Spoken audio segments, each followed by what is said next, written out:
Well, let's go on. Is the Pope a Catholic, or how to cope with the Pope? Well, here are some other thoughts. I think there are three biographical keys to Pope Francis. First of all, the Latin American identity. It gives him that spontaneous faith and warmth. It gives him this, deeply rooted Catholicism. It's just part of you. It's in your system. It's in your bones. And faith and culture, deeply interwoven. His sense of people, his sense of the people, especially the poor, his social and political sensitivity. It'd be hard to live in a great Latin American city and not be aware of the kind of hardships that many people undergo and the disparities between the rich and the poor. So that's one definitely key. That's, you've got to understand him. I have some Chilean friends, and they asked me once when he was first Pope, and they said, "How do you find Pope Francis?" And I said, "Well, I find him a bit disconcerting sometimes." And they said, "Yes." He said, "We thought you'd say that." You see, they said, "For us, he's perfectly normal." I would have liked to have asked them to develop that, but it's interesting. Second key, mentioned it already, he's a Jesuit, but what does that give him? Christocentricity, pardon that long word. Christ is the centre. This notion of discernment, he's always talking about that. It's a great Ignatian thing. An orientation to decision, action, mission. Practical. The Jesuits are practical people. And again, a sense of the individual, the spiritual exercises of St. Ignatius. They're not rolled out for a crowd. They are given, entered into by one person, helped by one other person, so that that person can find their own personal path of discipleship. A third key, I think, is his experience as a bishop, by that time a leading Latin American bishop, of collaboration. In the church in Latin America, that's highly developed, and they would meet, the bishops would meet with all their assistants and experts and representatives and so on in these great general assemblies.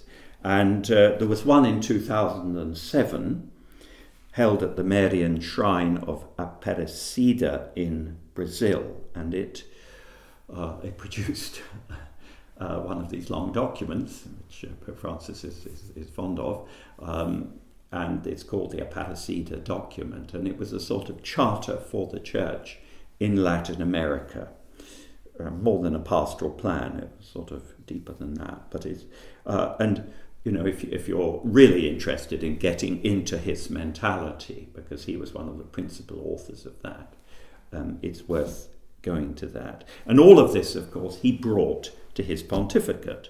We all know he was very explicit about it. Karol Wojtyła brought his personal experience, his Polish experience, his intellectual theological formation, and so on. And so does this Pope.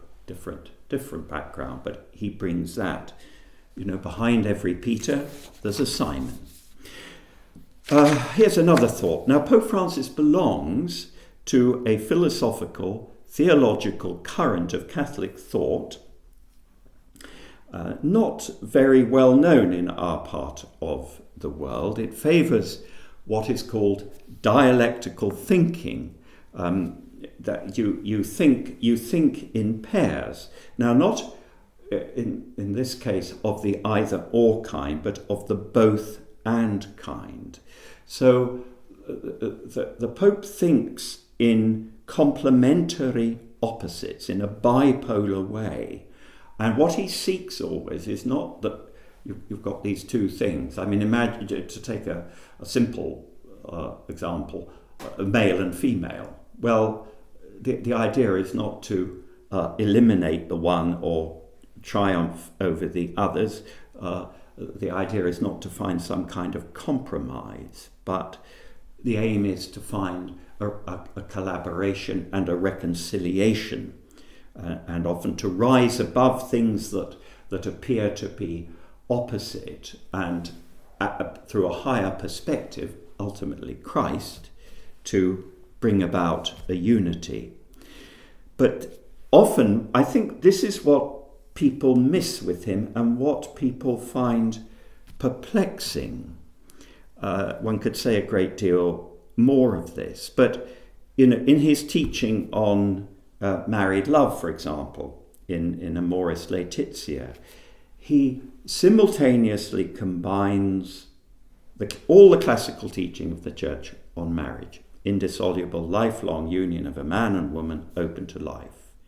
At the same time, he's got a very clear-eyed, explicit recognition of the complexities of life, and therefore insists on this thoughtful pastoral accompaniment of those in what we call irregular situations.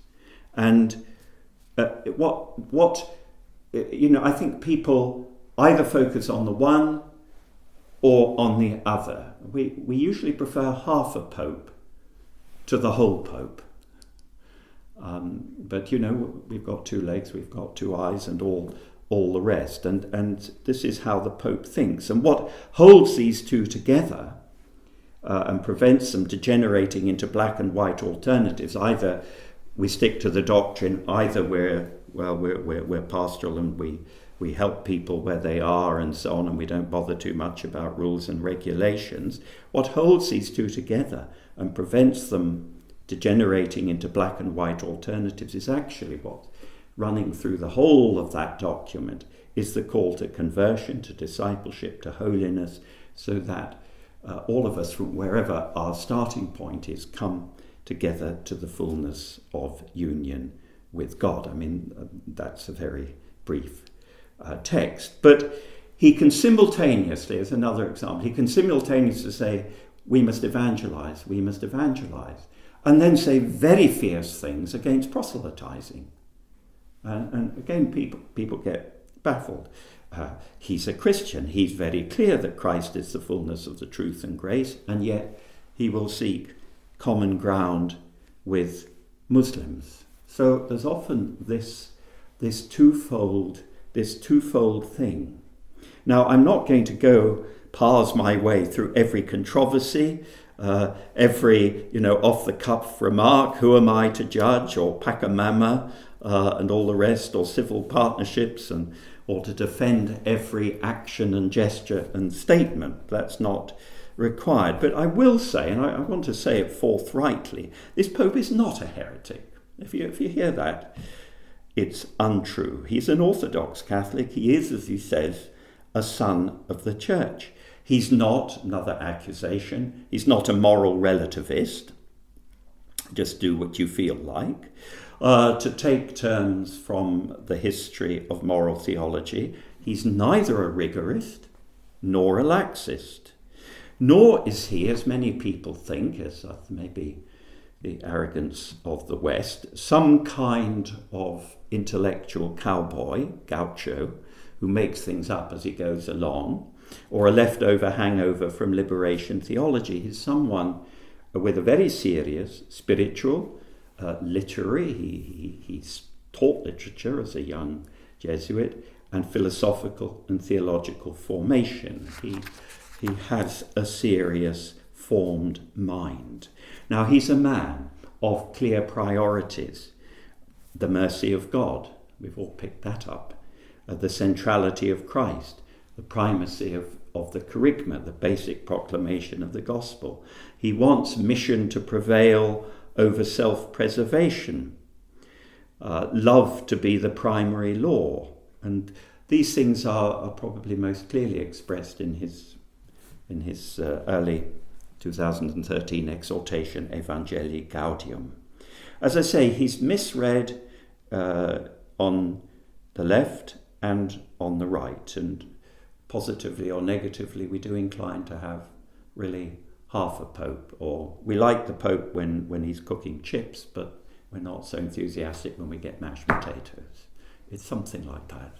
But we need to look at the man in the round. He's a reformer. He does not want an introverted church. He wants a missionary conversion on behalf of all of us. I dream, he loves dreaming, he likes that image. I dream of a missionary option, that is, a missionary impulse capable of transforming everything, so that the church's customs, ways of doing things, times and schedules, language and structures can be suitably channeled for the evangelization of today's world rather than for her self-preservation. He's not advocating a new church, as some people panic that he is, but he's vividly expressing the need for a renewal of the church, as indeed Vatican II desired, as did John Paul II and Benedict XVI. A thorough transformation in view of the realization of the church's final purpose, which is the salvation of souls, the incorporation of people into Christ. He says again, if something should rightly disturb us and trouble our consciences, it is the fact that so many of our brothers and sisters are living without the strength, light and consolation born of friendship with Jesus Christ, without a community of faith to support them, without meaning and a goal in life. And he's asking, well, what are you doing about it? He wants clergy, especially bishops and priests, to avoid clericalism and careerism, to come off their pedestals, to be close and connected to Christ and to the people, with the smell of the sheep on them, and willing to touch the flesh of Christ in the wounded. Well, are we going to object to that? Surely it's timely, surely it's refreshing, surely it smacks, it savours of the gospel. Now, he's been Pope now for 7.5 years, and he has already delivered a substantial body of teaching. He has exercised papal magisterium and devoted his major writings to a whole lot of subjects. Faith was one, his first encyclical, Fide Lumen, then Evangelii Gaudium, evangelization and mission, then the famous Laudato Si, care for our common home, which has had a huge impact, marriage and the family, Amoris Laetitia, the pursuit of holiness, one of his shorter ones, but Gaudete et Exsultate, the role of young people, Christus Vivit, the situation of the Amazon, Querida Amazonia, and then most recently, another of these whoppers on human fraternity and social friendship, Fratelli Tutti. Well, our lives are too short, but if we want to learn him, I would recommend especially Evangelii Gaudium, Laudato Si, Gaudete et Exsultate, and now Fratelli Tutti. Even that's a big meal, so to speak. But in Laudato Si and Fratelli Tutti, he's added to the social teaching of the church. He brings these things into engagement with burning contemporary issues. He's thrown a bridge over the chasm between, as it were, the teaching of the church over there and the reality of today over there. He gets through to people. He has done what he talks about. He's not talking to himself. He's talking to people. And he has a gift for touching contemporary sensitivities and issues, and at the same time for being decisively Christian. Now, again, just looking at what he's done over these 7.5 years, I've mentioned the teaching there. He's also made an impact in the realm of canon law, as regards, for example, women's contemplative life. Well, that's a slightly niche thing, but I know quite a lot of people engaged in that kind of life, and he certainly, put the cat among the pigeons, as it were. The authority of bishops' conferences in liturgical matters, that's another one, responding to sexual abuse. And not least in my view, I think a wonderful thing he's done is introduce the possibility of the briefer process of nullity. This has been a real breakthrough in the Church's pastoral practice.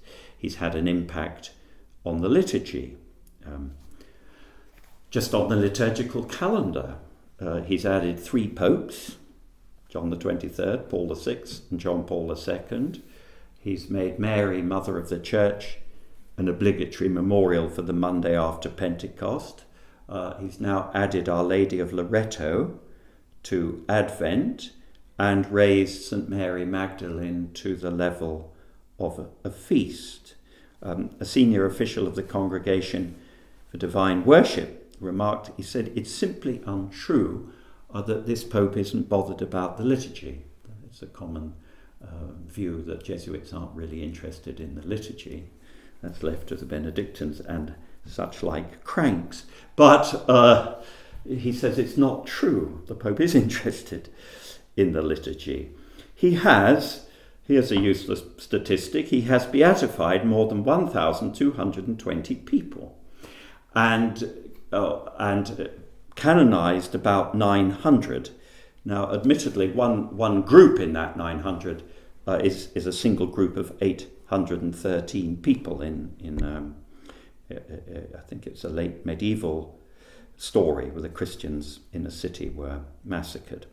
But among the former, the recently beatified, there's this very contemporary young man, the 15-year-old internet whiz, Carlo Acutis, Italian lad who died of leukemia. Among the people he's canonized, there's been the 3 recent popes, there's been Oscar Romero, Teresa of Calcutta, the parents of Saint Therese, the children of Fatima. Now, you can get all that, as it were, off Wikipedia. But why am I mentioning that? Because if you stand back from that and don't get lost in the details, this doesn't fit with the narrative of Pope Francis as a wrecker of the Church or a sower of discord. These are the classical kind of things that popes do, and they are substantive and positive, taken as a whole, taken in the round. They endorse Pope Leo's, the great insight that Blessed Peter has not abandoned the government of the Church. Peter acts through the popes. Well, perhaps Peter has acted through Francis as well. Now, I'm not saying one has to hail every one of them, or that everything the Pope does is free of all blemish or ambiguity, or that every action is beyond reproach. Of course not. How could it possibly be like that? Human beings. Every Pope, like Simon Peter once again, is a mysterious blend of strength and weakness, of limit and grace.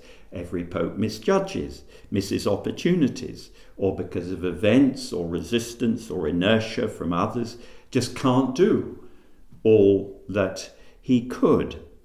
On earth, the broken arch, says the poet. Well, and one day, Pope Francis will be in the past. There will be a sifting of what was of the moment and of what will last, a sifting of Simon Bar-Jonah and Peter.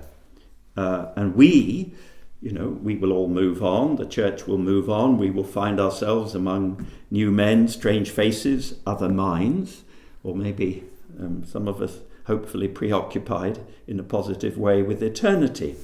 But as of now, I just want to say again that taken in the round as a whole, there is something solid, good, wholesome and Catholic being offered here by a man totally dedicated to Christ and totally dedicated to people. There is something to be learned, to go back to to Paul visiting Peter.